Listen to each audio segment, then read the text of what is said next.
नमस्ते मित्रों, मेरे गौर गोविंद टीवी में आपका स्वागत है। श्री रामचरितमानस से सुंदरकांड का पाठ आज मैं आपको गाकर सुनाऊंगा। इससे पहले वाले वीडियो में आपने सुना हनुमान जी श्री रामचंद्र जी का अंगूठी निशानी स्वरूप अशोक वाटिका में माता जानकी को देते हैं और श्री रघुवीर का संदेश सुनाते हैं। इससे आगे की कथा आप श्रवण करें। रघुपति कर संदेश अब सुनो जननी धरि धीरा, अस कही कपि गद गद भययु भरे बिलोचन नीरा। सियावर राजा रामचंद्र की जय, पवन पुत्र हनुमान की जय। हे माता, अब धीरज धरकर श्री रघुनाथ जी का संदेश सुनिए। ऐसा कहकर श्री हनुमान जी प्रेम से गदगद हो गए। मित्रों, उनके नेत्रों में प्रेमाश्रुओं का जल भर आया।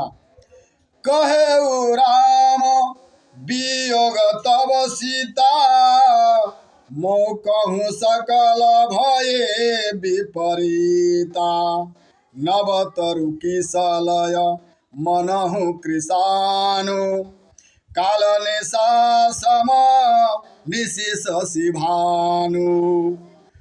तब श्री हनुमान जी बोले कि हे माता, श्री रामचंद्र जी ने कहा है कि हे सीते, तुम्हारे वियोग में मेरे लिए सभी पदार्थ प्रतिकूल हो गए हैं। वृक्षों के नए नए कोमल पत्ते मानो अग्नि के समान, रात्रि काल रात्रि के समान, चंद्रमा सूर्य के समान हो गया है। कुवलय विपिन कुंत बाण सरिता, बारिद तपत तेल जनु बरिसा। जे हित रहे करत ते पीरा, उरग श्वास सम त्रिविध समेरा। और कमलों के वन भालों के समान अर्थात कांटों के समान हो गया है। मेघ मानो खुलता हुआ तेल बरसाते हैं। जो हित करने वाले थे वे ही अब पीड़ा देने लगते हैं अर्थात दुख देते हैं। तीन प्रकार की हवा, शीतल, मंद और सुगंध, सांप के श्वास के समान जहरीली और गर्म हो गई हैं। कहे हूँ ते कछु दुख घटी होई, काहि कहें इह जानन कोई।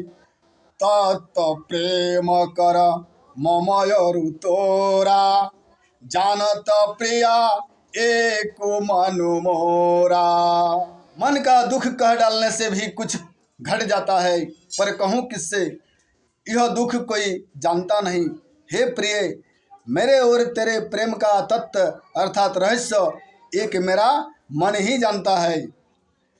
सो मन सदा रहत तो ही पाही, जानु प्रीति रसो एतने ही माही।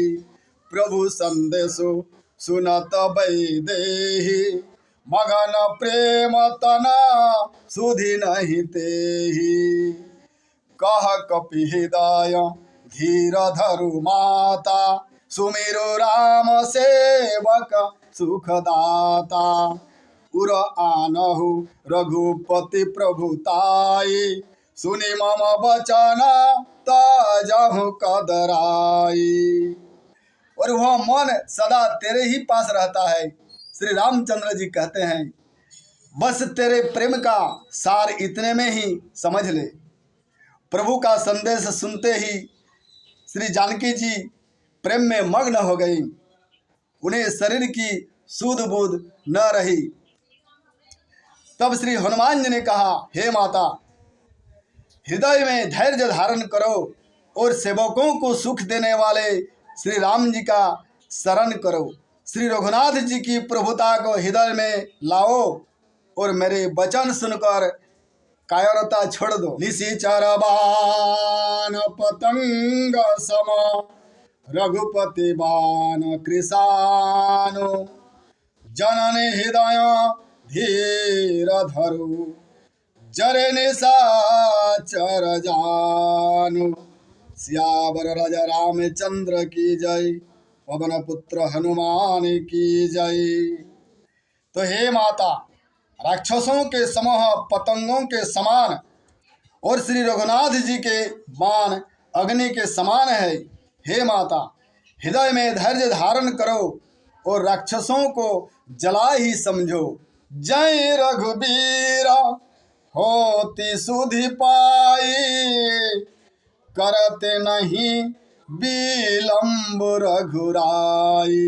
राम बाण रवि उई जानकी, तम बरुथ कहाँ जातु धान की। हे माते, श्री रामचंद्र जी ने यदि खबर पाई होती तो वे विलंब न करते।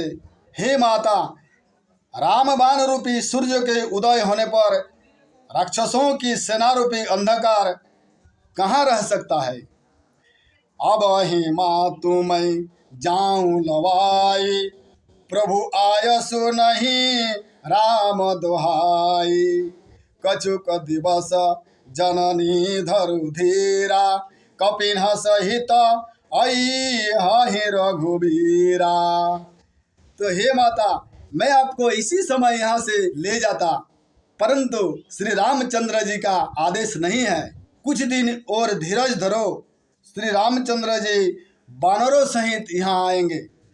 निशिचर मारे तो ही ले जई हही, तिहु पुर नारदादी जसु गई हही। है सुत कपि सब तुम्हि समाना, जातु धानयति भट बलवाना।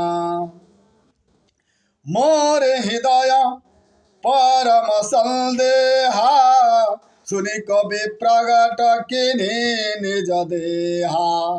कनक भूधरा कर शरीरा, समर भयंकर अति बलवीरा।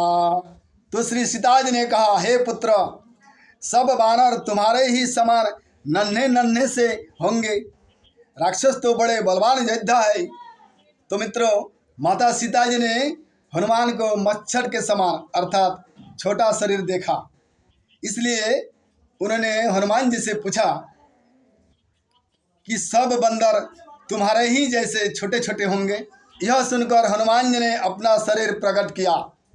सोने के सुमेरु पर्वत सा अत्यंत विशाल शरीर था।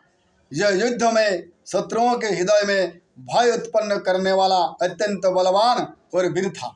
हनुमान जी अपना शरीर इतना बढ़ाया कि सुमेरु पर्वत के समान दिखने लगा। सीता मन भोरस तब भययो, पुनि लघु रूप पवन सुत लययो। तो मित्रों, हनुमान जी का शरीर देख करके श्री सीता जी के मन में विश्वास हुआ। हनुमान जी ने फिर छोटा रूप धारण कर लिया। सुनु माता शाखा मृग नहीं, बल बुद्धि विशाल। प्रभु प्रताप ते गरुड़हि, खाई परम लघु ब्याल। सियावर राजा रामचंद्र की जय, पवन पुत्र हनुमान की जय। तो हे माता सुनो, बानरों में बहुत बल बुद्धि नहीं होती, परंतु प्रभु के प्रताप से बहुत छोटा सर्प भी गरुड़ को खा सकता है। अत्यंत निर्बल भी महान बलवान को मार सकता है। तो मित्रों, गरुड़ का भक्षण है सर्प, तो सर्प ही गरुड़ को खा सकता है। उल्टा हो सकता है राम जी की कृपा होने पर। तो मित्रों, श्री राम कथा को मैं इसी जगह पर विश्राम देता हूँ। श्री राम कथा अगर आपको अच्छा लगे तो कमेंट में जय श्री राम जरूर लिखिएगा और मेरे इस गौर गोविंद टीवी को सब्सक्राइब कीजिएगा। तो अगले कथा में फिर मिलते हैं। जय श्री राम, जय श्री राधे राधे।